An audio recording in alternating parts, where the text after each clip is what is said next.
Hey guys, welcome to my reactions to Smackdown Live, August 2nd, 2016. Hope you guys enjoy. So, for my reactions, I'm going to be going through all of the things that happened, telling you my thoughts, what they could mean. Let's go. To kick it off, we had the promo between Dean Ambrose and Dolph Ziggler, it wasn't as good as the Balor and Rollins promo, which was amazing. That happened on Raw. But it was still decent. And then after that promo, Dean just walked out, and then the lights went out. The Bray Wyatt, I'll play what I mean right now. So Bray Wyatt came out, the lights went out. After like 30 seconds, the lights turned back on, and Wyatt had Ziggler ready for the Sister Abigail, hits him, and then Bray Wyatt cuts another amazing promo and says that he wants Ziggler to put his #1 contendership on the line, basically. So after that, Bryan and Shane McMahon. So Bryan and Ziggler were like trying to tell Ziggler basically that he shouldn't do that, like that's a bad move. But Ziggler said he wanted to do it, and pretty much the whole show they were just saying like, "Are you sure you want to do this?" Stuff like that. So yeah, and then he said yeah he wanted to do it. So the match was official for the main event. That it was going to be Wyatt versus Ziggler. Whoever wins would be the #1 contender for the WWE Championship and would face Ambrose for the title at SummerSlam. Okay, so next we had the #1 contender triple threat match for the Intercontinental Championship. I honestly hated this match. It made the Intercontinental title seem really bad. It all felt like good stars. Like, it had Apollo Crews, Baron Corbin, and Kalisto, which they're all like great competitors, but it doesn't seem like they should be given that like big opportunity. They're just beating other smaller guys. Like, all of those three guys are kind of new to the company.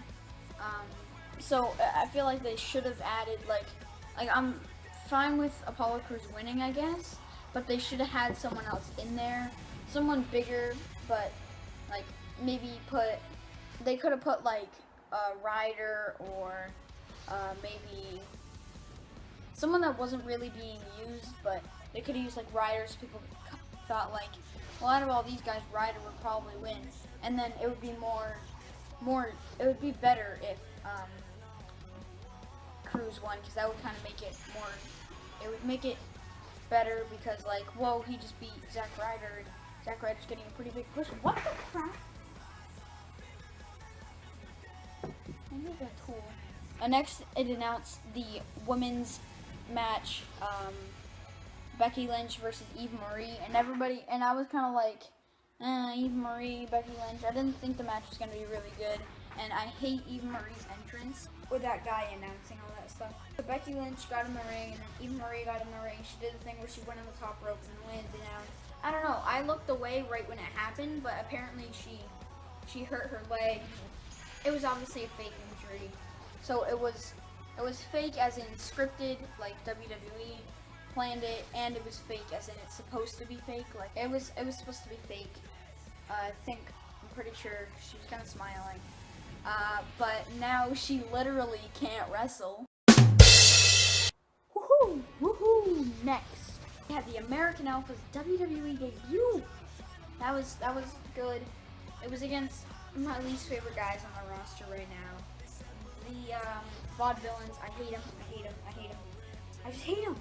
But American Alpha obviously won. It was a good debut. Of course they were going to win their debut. So, yeah, American Alpha did really good. They did good. They won. American Alpha won against the Vaudevillains, obviously. They put on a good match. So, there's not much to really say about it, but hopefully they're at SummerSlam. Maybe facing the club. They could face the club. Okay, next they had a really stupid match. So the Raw before this week's Raw.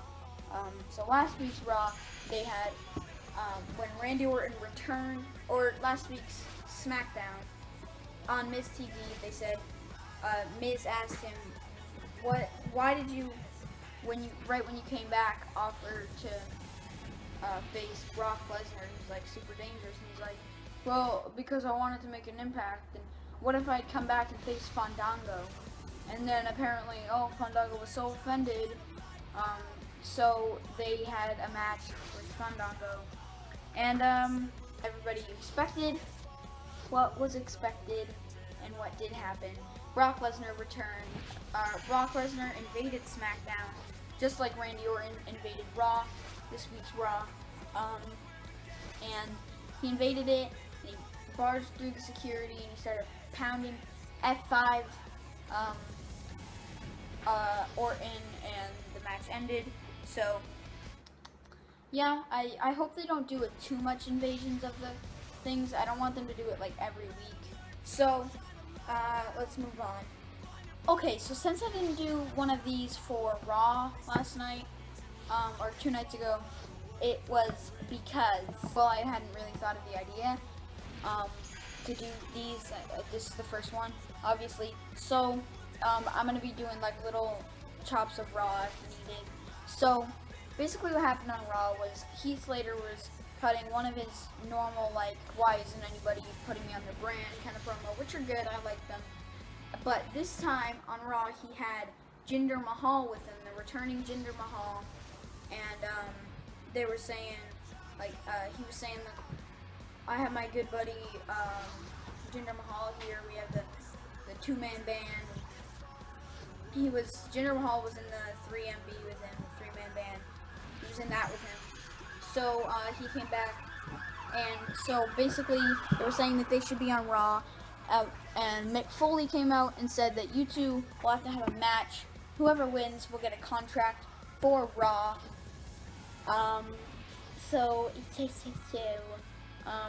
yeah, they were like, Heath Slater was like, and they were both like, no, we can't have a match. While Heath Slater was talking, Jinder Mahal goes up to the ref, kind of goes behind Heath Slater, tells the ref to ring the bell. The bell rings, Heath Slater turns around, Jinder Mahal boosts his head off, and pins in 1, 2, 3.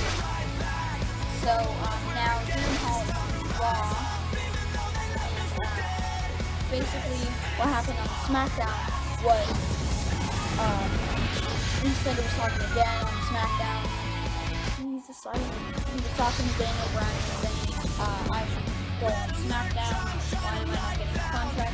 Basically, like he always does. And Daniel Bryan said, well, I have a shut up! No, he said, how about this? Next week on SmackDown Live, whoever wins gets a contract for SmackDown. And then Rhino comes out of nowhere, spears him, and then Daniel Bryan's like, Rhino. So, Rhino versus Slater. I think Rhino's gonna win, just because because one, he's like bigger, and he's already proved that he's better than Heath Slater. So he'll probably win. Heath Slater will continue his why am I not getting drafted kind of thing. So yeah. That's what I think is gonna happen next SmackDown. And yeah. So after that we had an amazing promo by John Cena and AJ Styles. It was crazy. If you were one of the people that Styles was talking about, you got offended, man. Like, he was talking about the kids that like John Cena, the adults of the kids, parents of the adults that support John Cena, and saying that John Cena's a good influence and stuff. It was a great promo. John Cena spotted like stupid, I don't know. So now they announced that they're having another match, no club, no cheating, fair, right down the middle. I think probably Cena versus Styles at SummerSlam. Gonna be great. Super hyped now. And finally, we had the main event, #1 contendership on the line, Ziggler versus Wyatt. Let me just say that Ziggler won, and I think that's a good thing. The reason they did it was because they needed to make Ziggler look strong. They didn't want it to seem like a random thing that he just got his title shot and then not have to like prove it. So they had to make him look strong, and they didn't want to do it with a jobber. So they got someone that's kind of a I call them a main event jobber. So what they do is they're just like up there with the main eventers. They're on their level. But so what they do is if they need a main event guy to look strong, they use that guy, and Bray Wyatt's kind of that guy, which isn't necessarily a bad thing because sometimes good things can happen with it. But so it is good because it made Ziggler look stronger going into SummerSlam, and I don't think he should have lost because that would have been bad. But what else? Oh yeah, Eric Rowan came back, or not really back, but Eric Rowan came back and helped Wyatt, or he just came back after the match, I'm pretty sure, and just beat up everybody. Thank you guys for watching. Tell me what you guys thought about this. I'll probably start doing this because usually what I do is do live streams, and I usually do live streams of my live reactions, but usually those live streams don't do really good, and I usually end them early. So I'm gonna start doing this from now on. Every Raw, every Smackdown, every Tuesday, every Wednesday, we are having these. Hopefully. Maybe they're going to be delayed, but I'll try to make them every week. Sorry I haven't been uploading a lot. If you saw my update, it's just, I've made so many videos, and then when I edit them, they just, the editing gets so messed up. Hopefully that doesn't happen in this one. Huge shout out to Run D Nation. Link in the description. In the top link in the shout out box. Click it, subscribe, get him to 150 right now. Or 100. Either one's great. 200, 500, 600, 6 million. Get in there. Let's go. Get me to 600,000 million. And tell me if you guys want more of these. I'm sorry I didn't do Raw, but I kind of just thought of this. I did a live stream for Raw. So, comment what videos you want to see. Read the description. Follow me on Twitter for announcements, and nobody follows me on Twitter. And I need more people to read those because they're important. I don't really post them on Instagram. Get me to 1K on Instagram. Peace out.